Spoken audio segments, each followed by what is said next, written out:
고린도전서 15장은 부활장이라고 이렇게 이야기를 합니다. 바울은 고린도전서 15장에서 부활에 관해서 길게 이렇게 나열을 하고 있습니다. 12절에서부터 19절에는 죽은 자의 부활에 대해서 논증을 하고 있습니다. 고린도 교회 안에는 어느 사람들은 부활을 믿지 않는 자들이 있었습니다. 특히 영지주의자들은 이 영과 육을 이원론적으로 봤습니다. 그래서 육은 악하고 영은 선하다. 그런데 어때 육신을 입은 몸이 죽어서 영적인 부활을 할 수 있느냐? 이거는 맞지 않다. 그래서 이 죽은 자의 부활을 부정한 것이죠. 이런 여러 가지 이 부활에 관한 논증이 또 그것 때문에 분열이 고린도 교회에 있었던 것이죠. 그래서 바울은 만약 죽은 자의 부활이 없다면 또 그리스도의 부활이 없다면 우리의 모든 믿는 것도 헛것이다. 우리가 소망하는 것도 헛것이고 우리는 거짓 증인으로 서는 것이 아니냐. 또 우리는 가장 불쌍한 자가 될 것이다. 이렇게 말하며 논증하고 있죠. 20절에서 28절에는 부활의 첫 열매 되시는 예수 그리스도에 대해서 이 증거를 하고 있습니다. 그리고 35절에서 45절에는 그러면 우리가 어떤 모습으로 부활하는가? 이 부분에 대해서 바울은 이제 논증을 하고 있죠. 그래서 35절에 보니까 누가 묻기를 죽은 자들이 어떻게 다시 살아나며 어떠한 몸으로 오느냐 하리니 우리가 부활하면 어떤 모습으로 부활하는가? 이제 이 부분을 이제 바울은 설명하고 있고 50절에서 58절에는 죽음과 부활을 통한 최후의 승리를 바울은 이야기하고 있습니다. 목사님 부활절도 아닌데 왜 부활에 대한 설교를 하십니까? 고린도전서를 강의하다 보니까 오늘은 15장에 부활에 대해서 언급하고 있기 때문에 오늘은 그 주제를 가지고 말씀을 전합니다. 그렇다면 우리가 첫 번째로 기억할 건 뭡니까? 그리스도 안에서 성도의 죽음은 복되다는 것입니다. 요한계시록 14장 13절에 보면 주 안에서 그리스도 안에서 죽은 자들은 복이 있도다. 왜 그리스도 안에서 죽는 자가 복이 있습니까? 그리스도를 통해 제사함 받기 때문인 것입니다. 그리스도를 통해 구원받았기 때문이에요. 그래서 그리스도를 통해 제사함 받고 구원받은 자의 죽음이기 때문에 그 죽음은 복된 죽음인 거예요. 여러분은 이미 천국 티켓을 받은 줄 믿습니다. 우리는 아직 천국에 가보지 않았습니다.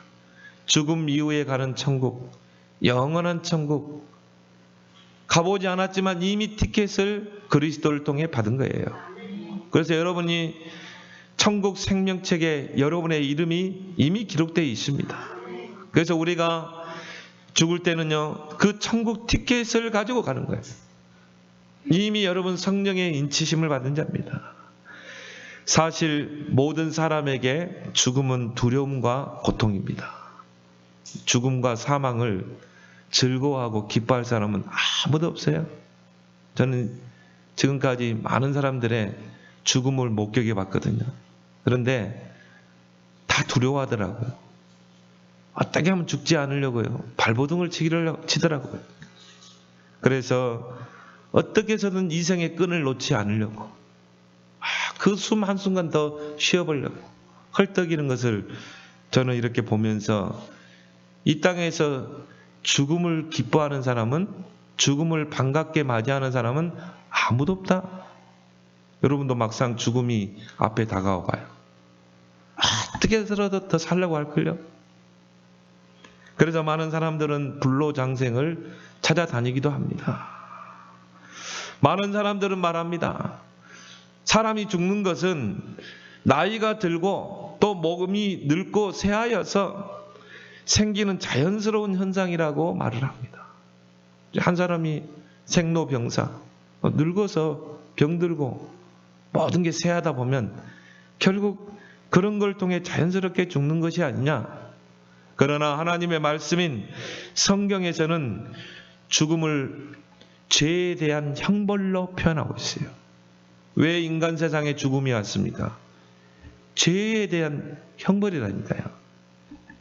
로마서 6장 23절에 죄의 싹은 사망이라. 죄의 결과는 사망입니다. 그래서 인간은 이 땅에 태어나면 반드시 죽게 돼 있어요. 그런데 이 사망과 죽음에는요, 세 가지 사망이 있습니다. 첫 번째가 뭡니까? 영적인 사망이에요. 죄가 우리 안에 들어오면서 영이 죽어버린 것입니다. 하나님의 형상을 닮은 영이, 우리 인간이 이 땅에 지음받을 때 하나님의 영을 불어넣었거든요. 그 영이 죽은 거예요. 그래서 인간 스스로는 하나님을 알 수 없고 또 구원 스스로 자력으로 구원받을 수가 없는 거예요. 그리고 뭡니까? 육신의 사망입니다. 우리 인생이 70이요 강간하면 80이라도 신속히 가네. 날아가나이다. 요즘은 좀 의술이 발달해서 100세까지 사는 사람도 있더라고요. 저희 마을에 우리 집 밑에 어떤 할머니는요, 작년까지만 해도 얼마나 건강하셨는지 몰라요. 작년에 99세였거든요. 작년에 뵀을 때 텃밭에서 일하고 계시더라니까요. 얼마나 깔끔한지 몰라요. 근데 이제 이번에 휴가를 맞아서 고향에 가보니까 안 계셔요. 치매가 가지고 딸집에 갔대요. 결국은 100세가 되셨어도 결국 우리 인간은 새하여지고 언젠가는 우리 인간은 육신의 사망 가운데 갈 수밖에 없는 것입니다. 육신의 사망으로 끝납니까? 죽음 이후에는 영원한 사망이 있어요. 예수 믿지 않으면 영원한 사망, 지옥의 불못에 떨어지게 되는 것입니다. 그러면 어떤 죄가 사망에 이르는 죄입니까? 성경은 원죄를 말하고 있습니다. 오리지널 죄입니다. 바로 창세기 3장의 그 불순종의 죄, 선악과를 따먹은 그 불순종의 죄, 그 뱀의 미혹을 받고 하나님이 따먹지 말라고 한 선악과를 따먹은 그 불순종의 죄, 신학적으로 이야기하면 하나님과의 언약을 깨버린 죄, 이게 원죄예요. 우리가 뭐 거짓말하고 우리가 뭐 사기치고 우리가 생각으로 마음으로 범죄하고 또 우리가 행실로 사람 죽이기도 하고 그런 죄가 아니에요. 그런 죄 가지고 지옥 가지 않습니다. 바로 성경에서는요, 불순종의 죄, 하나님의 말씀에 언약에 불순종한 죄, 그 죄 때문에 이제 자범죄를 짓게 된 거죠. 우리가 거짓말하고 크게는 살인죄. 성경은 원죄를 말하고 있는 것입니다. 그래서 그 아담의 그 죄로 인해서 모든 사람에게 죄가 임하게 되고 모든 사람에게 사망이 임하게 된 것입니다. 이 땅에서 죽지 않을 사람 아무도 없어요. 여러분 한번 물어보세요. 당신 죽겠냐 안 죽겠냐? 다 죽는다고 그래요. 로마서 5장 12절에 한 사람으로 말미암아 죄가 이 땅에 오고 죄로 말미암아 사망이 왔나니 모든 사람이 죄를 범하였음에 모든 사람에게 사망이 왔느니라. 이 땅의 모든 사람들은 다 원죄 아래 있습니다. 그래서 반드시 죽게 돼 있어요. 좀 일찍 죽고 좀 늦게 죽고 그 차이일 뿐이지 반드시 죽게 돼 있는 것입니다. 로마서 5장 17절에 이 땅에 사는 동안 사망이 왕노를 하게 돼 있어요. 그래서 어떤 사람은 길거리 가다가요, 누가 던진 돌에 맞아서 죽었다니까요. 그게 사망이 왕노라는 것입니다. 어떤 사람은 감기 걸렸는데 죽었어요. 그렇게 건강한 사람. 감기 바이러스가 뇌로 가가지고요. 그래서 죽었어요. 여러분 코로나 바이러스로 요즘 많은 사람들이 막 두려워하잖아요. 어떤 사람은 그걸 이겨내는 사람이 있고 100세 할머니가 이겨내더라니까요. 코로나 바이러스를. 그런데 10대 청년이 죽었다니까요. 10대 고등학생이 죽었어요. 그게 사망이 왕노라는 것입니다. 어떤 사람은 건강하다가 막 암이 걸려서 죽기도 하고 그 죄로 말미암아 죄가 왕노를 하고 사망이 왕노를 하는 것입니다. 그래서 우리 찬송가에도 보면요, 이 세상에 공고한 일이 많고 참 죽을 일 쌓였구나. 진짜 그렇습니다. 여러분 인생을 살다 보면요, 죽을 일 쌓였어요. 언제 우리에게 어떤 일이 일어날지 모르거든요. 그리스도께서 이 땅에 대속물로 오신 줄 믿습니다. 대속의 그 희생을 통해서, 십자가의 그 대속의 희생을 통해 죄와 사망의 법에서 해방될 수 있는 길을 열어주신 거예요. 로마서 8장 2절에 그리스도 예수 안에 있는 생명의 성령의 법이 죄와 사망의 법에서 늘 해방했노라. 예수 그리스도의 십자가의 그 대속으로 모든 죄의 권세, 사망 권세가 깨뜨려진 거예요. 그리고 예수님께서 부활하신 것입니다. 부활의 첫 열매가 되시고 우리에게는 부활의 산 소망이 되는 거예요. 그래서 예수님이 뭐라고 그랬습니까? 나를 믿는 자는 죽어도 살겠고 무릇 살아서 믿는 자는 영생을 하리라. 예수 그리스도를 진짜 믿으면요, 죽어도 산다고 그랬어요. 죽어서 영원한 지옥의 사망에 떨어지는 게 아니라 영원한 천국에서 주님과 함께 살게 될 줄 믿습니다. 그래서 사실 이 부활은 죽음을 떼어놓고는 설명할 수가 없어요. 죽음이 없다면요, 부활이 있을 수가 없기 때문이죠. 여러분이 몸의 부활이 죽음 없이 될 수 있습니까? 반드시 죽음을 통과해야 돼요. 죽음을 통과해야 생명의 부활이 일어나는 것입니다. 그래서 부활에는 두 가지 부활이 있어요. 생명의 부활과 사망의 부활. 저와 여러분들은 생명의 부활. 왜? 예수 그리스도를 통해 제사함 받고 예수 그리스도를 통해 천국 백성이 됐기 때문에 우리는 죽으면 어떻게 돼요? 생명의 부활로 일어나고, 예수 믿지 않고 죄를 가지고 죽으면 어떻게 돼요? 사망의 부활로. 부활을 하는데 사망의 부활. 그래서 영원한 지옥의 감옥에 갇히게 되는 것입니다. 그래서 바울은 이 그리스도의 부활을 두 가지를 비교하면서 설명을 하고 있습니다. 오늘 22절부터 42절부터 44절에 보면 썩을 것으로 심고 썩지 아니할 것으로 다시 살아나며 욕된 것으로 심고 영광스러운 것으로 다시 살아나며 약한 것으로 심고 강한 것으로 다시 살아나며 육의 몸으로 심고 신령한 몸으로 다시 살아나느니 육의 몸이 있은즉 또 영의 몸도 있느니라. 그렇죠? 썩을 것을 심었어요. 이게 죽음이거든요. 그런데 부활은 뭐예요? 썩지 아니할 것으로 다시 살아나요. 이게 성도의 부활이래요.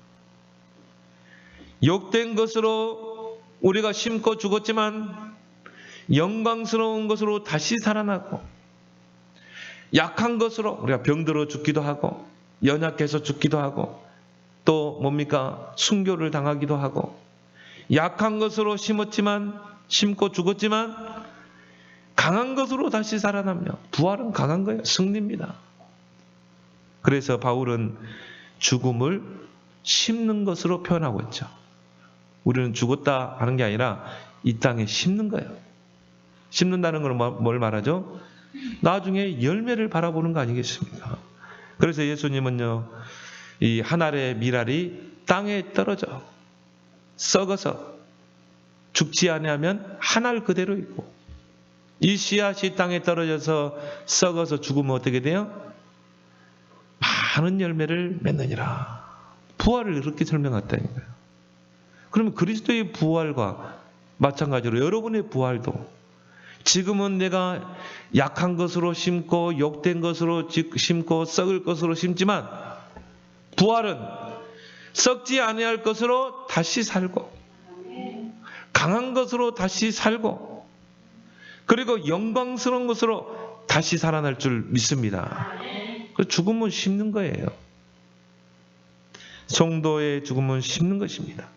생명의 열매를 바라보고 또 그거를 소망하고 심는 거예요. 여러분 죽음을 두려워할 필요 있어요? 않죠. 죽음 앞에서 여러분이 불안해할 필요 있어요? 아니죠. 왜? 심는 것인데. 심어야 이게 썩어서 이게 열매를 맺을 거 아니겠습니까? 그래서 50절에 이 바울은 말합니다. 50절에 보면 형제들아 내가 이것을 말하노니 혈과 육은 하나님의 나라를 이어받을 수 없고 또한 썩는 것은 썩지 아니하는 것을 유업으로 받지 못하느니라. 그렇죠. 우리의 이 혈과 육, 우리의 육신은 하나님의 나라를 이어받을 수가 없어요. 또 썩지 않을 영광스러운 것을 유업으로 받지 못하는 거예요. 그러면 우리의 혈과 육신은 이 땅에 죽어야 돼요. 그게 심는 거라 이 말이에요. 그래야 우리가 하나님의 나라의 그 유업을 부활과 함께 얻게 되고 또한 썩지 아니하는 그 영원한 것을 유업으로 받게 되는 줄 믿습니다. 오늘 여러분 성도의 죽음이 그래서 복되다는 것입니다. 주 안에서 죽는 자는 복이 되도다. 이 하나님의 나라 썩지 아니하는 그 영원한 유업을 받기 위해서는 반드시 죽음과 부활을 거쳐야 한다는 것입니다. 그래서 죽음도 하나의 과정이에요. 하나님의 나라를 유업으로 받고 그 하늘의 그 썩지 아니하는 영원한 유업을 우리가 받는 하나의 과정이 죽음과 부활입니다.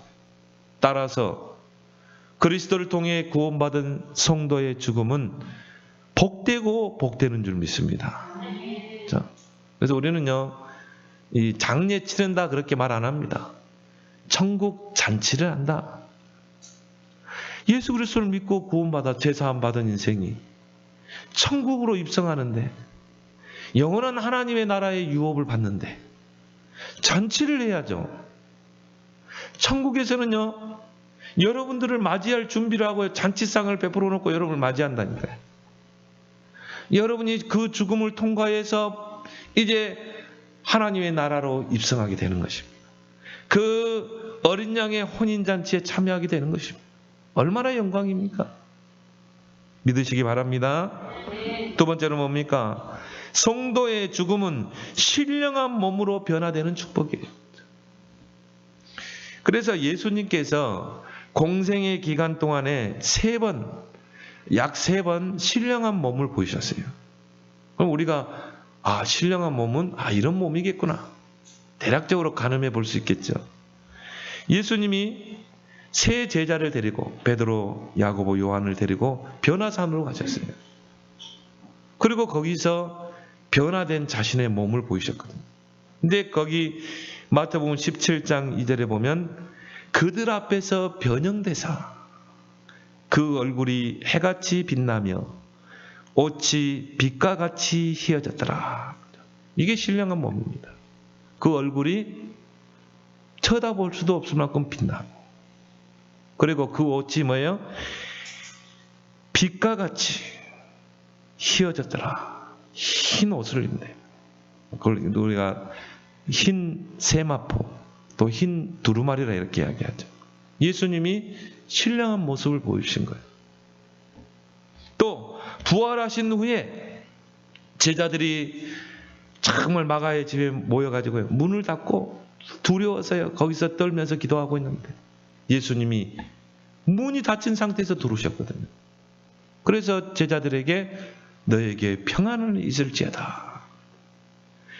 시간과 공간을 초월하는 것입니다. 이게 신령한 몸이에요.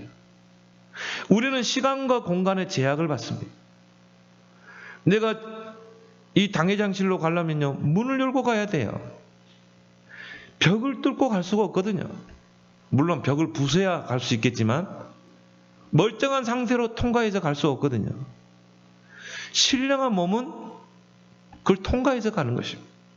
이게 신령한 몸이에요.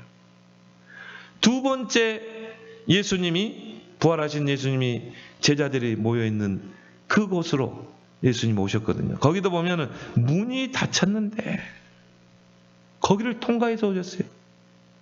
그리고 의심 많은 도마에게 네 손가락으로 이 구멍난 손을 직접 확인해봐라.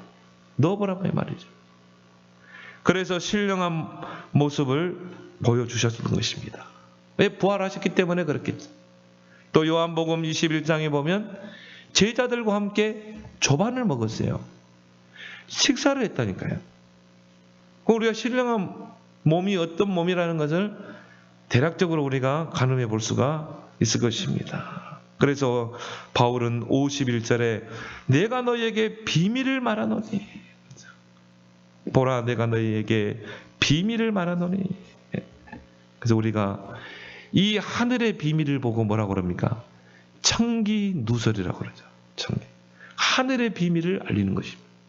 바울이 오늘 내가 너희에게 비밀을 말하노니, 이거는 아무나 알 수 없는 거예요. 이거는 우리에게는 놀라운 것이에요. 그 하늘의 비밀을 오늘 우리에게 알리고 있는 것입니다. 보라, 내가 너희에게 비밀, 하늘의 비밀, 그 청기를 누설하겠다. 아무나 알 수 없는 그 비밀을 알겠다. 뭐라고 말합니까? 우리가 다 잠잘 것이 아니요 마지막 나팔에 순식간에 호련히 다 변하리니 나팔 소리가 나매 죽은 자들이 썩지 아니할 것으로 다시 살아나고 우리도 변화되리라. 신령한 몸으로 변화되리라. 이 복음이 땅 끝까지 증거되고 주님이 재림주로 오실 때 살아있는 자들은 어떻게 해요? 즉시 신령한 몸으로 바뀝니다. 그렇게 해서 어떻게 합니까? 공중으로 들림하는 주님을 맞이하게 되는 것입니다. 순식간에 변화되리. 나팔 소리는 뭐죠? 승리의 나팔입니다. 이제 예수님이 이 땅에 오시고 어떻게 돼요? 사탄의 권세가 완전히 결박되게 되어 있어요. 성경에 보니까 무저갱에 갇혀버린다. 지옥의 깊은 무저갱에 사탄을 가둬버립니다. 사단 마귀 그들을 따르는 모든 악한 영들이 다 갇히는 거예요. 그리고 뭡니까? 무덤 속에 있는 자들이에요. 그동안 그리스도를 믿고 구원받은 자들, 죽은 자들, 또 순교당한 자들, 목배임 당한 자들, 그들이 무덤에 있던 자들이 뭐 어떻게 죽었는지, 뭐 교통사고로 죽었든 불태워서 죽었든 상관없어요. 우리는 땅에 묻히든지 화장해서 묻히든 상관없어요. 예수님이 재림할 때 우리는 어떻게 돼요? 죽은 자들이 일어나는데 신령한 몸으로 순식간에 바뀌는 거예요. 오늘 여기 보니까 순식간에 호련히 다 변화되리니 나팔 소리가 나매 죽은 자들이 썩지 아니할 것으로 다시 살아. 무덤에 있는 자들이 무덤문을 열고 신령한 몸으로 부활하게 되고, 또 살아있는 우리는 살아있는 그 상태로 신령한 몸으로 우리는 들림받게 될 줄 믿습니다. 이게 바로 하늘의 비밀이에요. 그걸 우리에게 바울은 비밀로 알리고 있는 것입니다. 이런 말을 하면요, 불신자들은 미쳤다고 합니다. 미친 것들. 죽은 자가 무덤에 있는데 무슨 부활을 해? 신령한 몸. 멀쩡하게 사는 자를 어떻게 하늘로 올라가? 예수님 마태복음 24장에 뭐라고 그랬어요? 한 사람, 두 사람이 밭을 갈매. 한 사람은 들림당하고 신령한 몸. 한 사람은 그대로 있고. 두 사람이 밥을 먹고 있는데 예수님이 재림할 때 나팔 소리와 함께 한 사람은 들림받고 한 사람은 그대로 있고. 그래서 살아있는 동안에 예수 믿기 바랍니다. 살아있는 동안에 구원받아야 돼. 예수를 통해 제사함 받아야 돼. 예수 그리스도를 통해 하나님의 자녀가 돼야 돼. 영접하는 자, 그 이름을 믿는 자들에게는 하나님의 자녀가 되는 권세를 주었으니. 그래서 오늘 보니까요, 53절에 보니까 53절에 이 썩을 것이 반드시 썩지 아니할 것을 잊겠고 이 죽을 것이 죽지 아니함을 입으리로다. 잊는다는 말을 바울은 쓰고 있죠. 그걸 뭘 말합니까? 신분을 상징합니다. 우리가 부활과 함께 또 신령한 몸으로 부활할 때 어떻게 해요? 다른 옷을 입는 거예요. 우리는 이제 흰 세마포 옷을 입는 것입니다. 마치 변화산에서 예수님이 얼굴이 빛이 나고 빛이 나는 흰 옷을 입는 것처럼 우리는 이제 어린 양의 피로 씻음 받은 그 흰 옷 세마포옷을 입게 될 줄 믿습니다. 계시록 7장 13절 14절에 보니까 어린 양의 보혈로 씻음 받은 흰 옷을 입은 자. 우리는요 그 부활과 함께 흰 세마포옷을 입는 것입니다. 어린 양의 피로 씻음 받고 그 흰 옷을 입은 자만 천국에 입성하는 거예요. 예수님이 재림할 때. 다행히 우리가 살아있을 때 예수님이 재림하면 어떻게 돼요? 신령한 몸으로 그대로 그것도 흰 옷을 입고 공중에서 예수님을 맞이하고 우리의 만왕의 왕 되신 그 그리스도를 공중에서 맞이한다니까. 천만 성도가, 천만이라 말하면 셀 수 없는 천만 성도들이 무덤에 갇힌 자들은, 있는 자들은 무덤문을 열고 신령한 모습으로 흰 세마포 옷을 입고 공중에서 만왕의 왕을 이제 배웠고 그 만왕의 왕과 함께 어디로 가요? 천국으로 입성하게 되는 것입니다. 천국의 12문을 향해서 가는 거예요. 그 어린 양의 혼인잔치에 참여하게 되는 것입니다.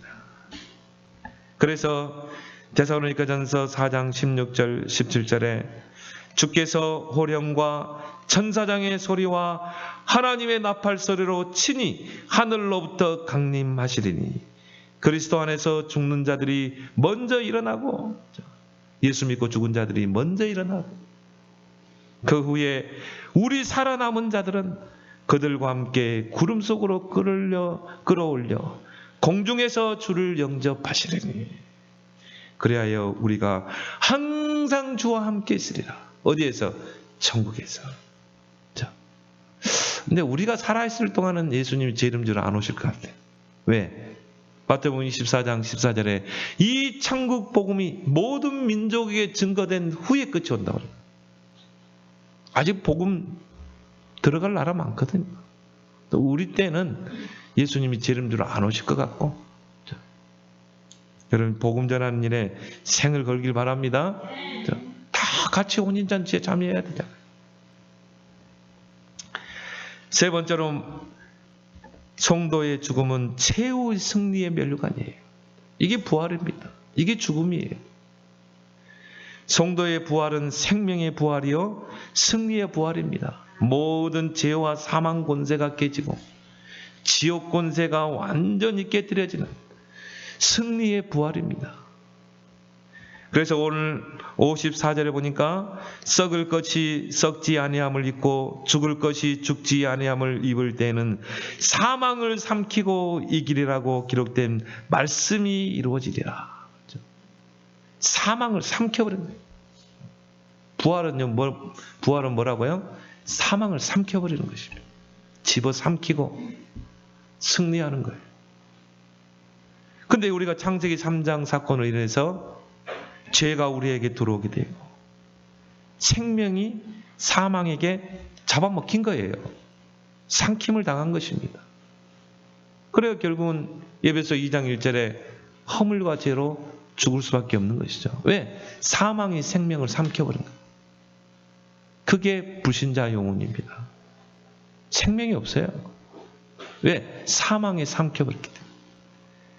그래서 죄와 사망의 법 아래 놓일 수밖에 없고 사망이 왕노할 수밖에 없는 거예요. 죄 아래에 있는 자는 이미 사망 선고를 받은 거나 똑같습니다. 이미 사망 죽은 거예요. 에베소 2장 1절에 허물과 죄로 너희가 죽었다고 그랬잖아요. 그 죽은 자를 우리가 그리스도를 통해 우리가 생명을 얻게 된 것입니다. 그래서 오늘 56절에 보니까 사망이 쏘는 것은 죄요 죄의 권능은 율법이라. 이 사망이 쏘는 독침이 바로 죄라 이 말이에요. 그래서 사망이요 우리에게 독침을 계속 쏘는 것입니다. 계속 죄를 짓게 하고 마음으로 생각으로 육신으로 사망이 왕노라하기 때문에 죄의 권능은 율법이라. 그래서 죄와 사망은 독침처럼 죄인을 지독하게 괴롭혀요. 그러면 죄를 밥 먹듯이 짓잖아요. 왜? 이 사망의 독침이 나를, 죄의 독침을 계속 쏘기 때문에. 그래서 죄를 지었기에 당연히 죽어야 한다고 우리에게 위협합니다. 너는 죽어야 마땅할 놈이야. 너는 죄인이야. 사망이 왕노라하는 것이죠. 그러면서 죄를 짓지 아니하려면요, 율법을 철저히 지켜야 한다고 우리에게 엄포를 옵니다. 그래서 모든 종교에는요, 율법이 있어요. 모든 종교에는 양심의 법이 있습니다. 그것을 우리가 도덕과 윤리라고도 하죠. 여러분 초등학교 때 옛날 도덕책 있었잖아요. 그 말은 뭡니까? 양심대로 살고 윤리대로 살고 사람답게 살아라. 그리고 뭡니까? 도덕을 지켜라. 정말 인간의 양심의 법을 따라 살아야 된다. 그걸 우리가 배웠고 또 우리는 이 땅에서 강요받고 살잖아요. 또 종교는 그걸 지향합니다. 그래가지고 온갖 무거운 멍에를 메우잖아요. 그래서 내가 막 법을 지키고 선을 행하고 공덕을 쌓고, 여러분이 그 율법을 다 지키고 양심의 법을 다 지킬 수 있으면 스스로 구원받을 수 있어요. 이 땅에서 율법을 지킬 자가 있어요? 예수님은 내가 살인죄, 이걸 더 확대했어요. 내가 이 사람 미워한다, 살인죄 짓는 거야. 내가 물건 훔쳤다, 도둑질한 죄죠. 탐심을 갖는 게, 마음으로 탐심 갖는 게 이미 도둑질한 거예요. 그럼 우리는 하루에도 수십 번 도둑질하고요. 하루에도 수십 번 우리는 마음에 간음하고, 우리는 하루에도 수십 번 살인하고. 이 땅에서 이 율법을 지킬 자는 아무도 없어요. 양심의 법. 나는요, 그래서 종교인들은요, 다 외식하고 있어요. 겉으로 보면요, 정말 도덕군자처럼. 겉으로 보면, 야, 많은 사람들이 성인으로 부르잖아요. 근데요, 그 속은 다 썩어 있어요. 스스로 괴로워합니다. 그래서 진짜 중이라면요, 산으로 가야 돼요. 속세를 떠나야 돼요. 그게 진짜 중이에요. 진짜 중은 집착하지 않아야 돼요. 사는 것까지도 집착하지 않아야 돼요. 왜? 그게 다 죄이니까. 다 욕망이니까. 진짜 중이라면 산으로 가야 돼요. 산으로 가서 외투 한 벌 입고 평생 살아야 되고요. 평생 산에 있는 나물 먹고 살아야 돼요. 그러고 살아야 돼. 그러고도 죄를 해결할 수 없어요. 그리고도 율법을, 양심의 법을, 도덕을 다 지킬 수가 없어요.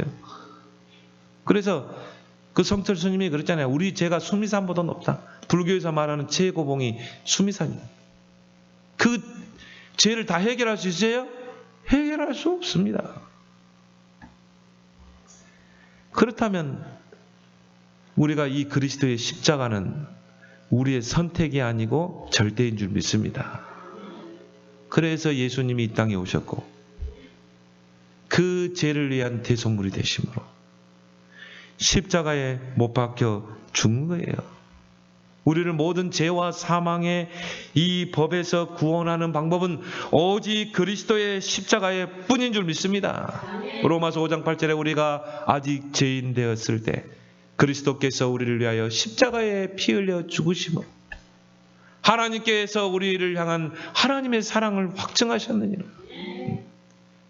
우리 인간의 힘은요, 죄 하나도 해결할 수 없다니까요. 그런데 하나님께서 독생자 예수님을 이 땅에 보내셔서 십자가에 피 흘리고 고통당하게 계세요. 이 인류의 모든 죄의 짐을 그에게 다 담당시키셨다. 저와 여러분들의 모든 죄를 다 짊어지고 예수님이 십자가에 그 형장으로 끌려가신 거예요. 십자가에 못 박히고 죽으신 것입니다. 예수님 마지막 하신 말이 뭐예요? 다 이루었다. 예수님이 십자가에서 완전한 구원을 이루신 줄 믿습니다. 예수님이 십자가를 통해 우리의 모든 죄를 다 속죄하시고 예수님이 십자가를 통해 하나님 만나는 길을 여시고 예수님이 십자가를 통해 우리를 하나님 떠나게 하고 지옥으로 끌고 가는 사탄의 권세를 깨뜨린 거예요. 그리고 우리에게 부활의 산소망이 되시기 위해서 3일 만에 부활하셨잖아요. 승리의 주님으로 부활하신 것입니다. 그리스도의 십자가와 부활은 바로 영원한 승리인 것입니다. 골로새 2장 15절에 보면 십자가로 승리하셨느니라. 이미 예수님이 십자가에 승리한 줄 믿습니다. 죄와 사망 권세를 깨뜨려 버린 거예요. 지옥 권세를 깨뜨려 버린 것입니다.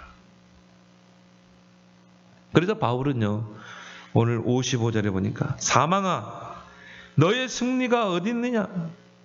사망아 네가 쏘는 것이 어딨냐? 네가 쏘는 그 독침이 어딨냐? 그 죄의 독침이 어딨냐? 바울은 그 사망에 대해서요, 호통을 칩니다. 조롱합니다. 인격화했잖아요. 사망을 인격화해가지고 사망아 너의 승리가 어딨냐? 사망아 내가 쏘는 그 독침이 어딨냐? 호통을 치면서요 조롱합니다. 왜? 그리스도를 통해 구원받은 자는 생명이 사망을 삼켜버린 거예요. 그래서 바울이 아까 말한 것처럼 사망을 삼키고 이기리라. 이미 저와 여러분들은 승리한 신분인 줄 믿습니다. 그래서 57절에 우리 주 예수 그리스도를 말미암아 우리에게 승리를 주시는 하나님께 감사하노니. 왜 감사해요? 우리에게 승리를 주셨기 때문에. 그 십자가 그리스도가 나와 함께하기 때문에. 그 부활하신 주님이 지금 나와 함께하기 때문에. 이미 여러분은 승리한 신분인 줄 믿습니다. 이걸 알면 하나님께 감사할 수밖에 없어요. 우리에게 승리를 주신 하나님께 감사하노니. 성도의 죽음과 부활은 최후의 승리인 줄 믿습니다. 모든 죄 권세, 사망 권세, 지옥 권세가 완전히 깨트려진 거예요. 이 땅에서 산 소망 가진 성도는 이미 승리한 신분인 줄 믿습니다. 그래서 이 땅에 사는 동안 승리자의 신분과 권세를 누려야 돼요. 로마서 8장에 보니까 사망이나 높음이나 기쁨이나 전사나 권세나 그 누구도 그리스도 예수 안에 있는 하나님의 사랑에서 끊을 자가 없느니라. 우리를 위해서 승리하신 그리스도로 말미암아 넉넉히 이기느니라. 이미 넉넉히 이기고도 남는 줄 믿습니다. 이미 승리하신 분. 왜? 그 승리한 주님이 지금 나와 함께 하시기 때문이죠. 그래서 바울은 결론적으로 58절에서요. 이 고린도 교인들에게 정말 교회 안에 그리스도의 부활을 부정하고 성도의 부활이 없다고 하면서요. 교회 안에 분쟁을 일으키고 혼란을 일으키는 그 혼란 속에서 두려워하고 있는, 그럼 부활이 없으면 모든 게 헛것이네? 우리가 믿는 것도 헛것이고 우리가 바라는 천국도 헛것이고 이런 성도들에게 마지막 58절에 권면과 위로의 메시지를 던지고 있습니다. 그러므로 내 형제들아 견실하며 흔들리지 말라. 왜? 이미 승리한 신분이기 때문에. 항상 주의 일에 더 힘쓰는 자가 되라. 저 영지주의자들, 부활에 대해서 사실적으로 믿지 않는 자들, 주여 주여 부르짖고 하나님을 찾지만 부활에 대해서 사실적으로 믿지 않는 저들의 말에 속지 말고 항상 주의 일에 더 힘쓰는 자가 되라. 이는 너희 수고가 주 안에서 헛되지 않는 줄 압니다. 여러분, 예수 그리스도의 부활을 안 믿는 사람 많습니다. 교인들 중에, 목사님들 중에도요, 목사들 중에도 예수 그리스도의 부활을 안 믿는 그런 목사, 신학자 많습니다. 여러분이 예수 그리스도의 십자가와 부활에 믿어진다면 여러분은 하나님의 자녀인 줄 믿습니다. 이미 승리한 신분인 줄 믿습니다.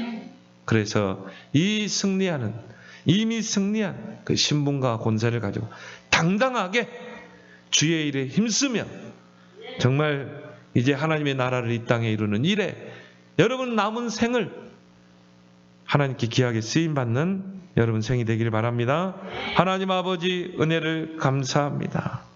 오늘 이 부활장을 통해서 그리스도 안에서 성도의 죽음은 복되고 또 성도의 죽음은 신령한 몸으로 변화되는 축복이며 또한 최후 승리의 면류관임을 알고 이미 승리한 그 신분과 권세를 누리며 당당하게 이 땅에 하나님의 나라를 이루는 일에 쓰임받는 저들이 되도록 축복하여 주옵소서. 예수님의 이름으로 기도드리옵나이다. 아멘.